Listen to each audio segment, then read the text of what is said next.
नमस्कार दोस्तों। आज मैं आपको भगवान श्री गणेश जी की कथा सुनाने जा रही हूँ। भगवान श्री गणेश सुख समृद्धि के प्रतीक माने जाते हैं। सुख समृद्धि के लिए भगवान श्री गणेश जी की पूजा की जाती है और हर काम को करने से पहले भगवान श्री गणेश की पूजा करना जरूरी माना जाता है। तो दोस्तों, आज सुनते हैं हम भगवान श्री गणेश जी की कथा।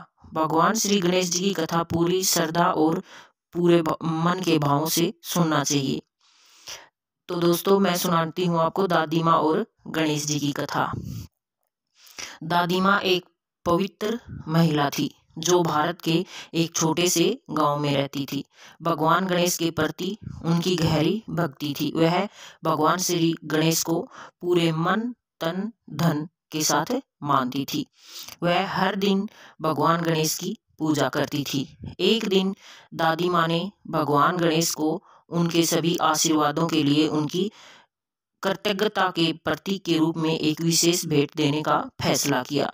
दादी माँ ने अपनी जरूरत की सभी सामग्री इकट्ठी की और भगवान गणेश जी को मोदक मिठाई खिलाने के लिए बनाना शुरू कर दिया, जिसे भगवान गणेश का पसंदीदा माना जाता है। जब वह पकवान बना रही थी तो बुढ़िया दादी ने महसूस किया कि उसके पास सामग्री कुछ खत्म हो गई है और कुछ सामग्री नहीं है। तो दादी माँ के पास दोस्तों गुड़ खत्म हो गया था। गुड़ के बिना मोदक बनाना असंभव होता है, क्योंकि गुड़ से ही मोदक में मिठास आती है। गुड़ न होने पर दादी माँ के मन में यह प्रश्न आने लगा कि कहीं वे भगवान गणेश को मोदक अर्पित करने से वंचित न रह जाए। मायूस होकर दादी माँ ने भगवान गणेश से प्रार्थना की कि वह लापता सामग्री यानी कि गुड़ को खोजने में उनकी मदद करे। दादी माँ को आश्चर्य करने के लिए एक युवा लड़का उसके सामने आया और उसके हाथ में गुड़ का एक टुकड़ा था। दादी जी ने गुड़ ले लिया और जैसे ही अचानक प्रकट हुआ वैसे ही वह गायब हो गया। दादी माँ के गुड़ लेते ही वह लड़का वहां से एकदम से गायब हो गया। दादी माँ लड़के की मदद के लिए बहुत खुश हुई और उसे बहुत बहुत धन्यवाद दिया। बोली कि भगवान तेरा भला करे। उसने महसूस किया कि वह युवा लड़का कोई और नहीं बल्कि स्वयं भगवान गणेश जी थे, जिन्होंने उसे मोदक पूरा करने के लिए एक बच्चे के रूप में आकर उसकी दादी माँ की मदद की।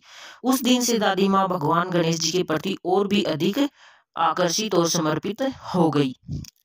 तो दोस्तों, वह कहानी सुनाती थी कि कैसे भगवान गणेश उनकी सहायता के लिए आए थे।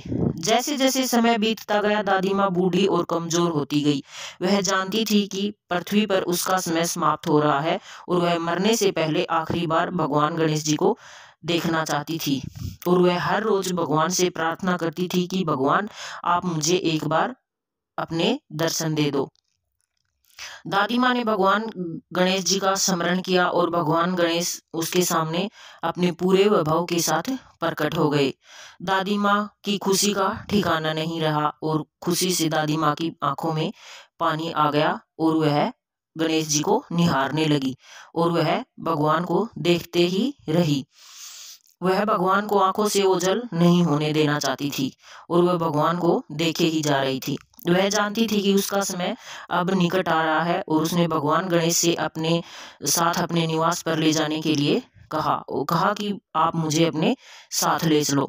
भगवान गणेश उनकी भक्ति से प्रभावित हुए और उनकी इच्छा पूरी की और इसलिए दादी माँ ने इस दुनिया को छोड़ दिया और भगवान गणेश के स्वर्गीय निवास में प्रवेश किया, जहां उनका खुले हाथों से स्वागत किया गया। उस दिन से दादी माँ और भगवान गणेश अविभाज्य हो गए, मतलब दादी माँ अब स्वर्ग सिधार गई और कहा जाता है कि वे आज भी एक विशेष बंधन में बंधे हुए हैं और उनकी कहानी आज भी प्रचलित है। दादी माँ और भगवान गणेश की कहानी भक्ति की शक्ति और एक भक्त और उनके देवता के बीच अटूट बंधन का एक प्रमाण है। हमें याद दिलाता है कि जीवन कितना भी कठिन क्यों न हो, हमें हमेशा अपने मार्गदर्शन को समर्थन के लिए अपने विश्वास के ऊपर चलना चाहिए। तो दोस्तों, ये थी आज की दादी माँ और गणेश जी की कहानी। अगर आपको वीडियो अच्छी लगे तो लाइक शेयर और सब्सक्राइब कर देना। Thank you.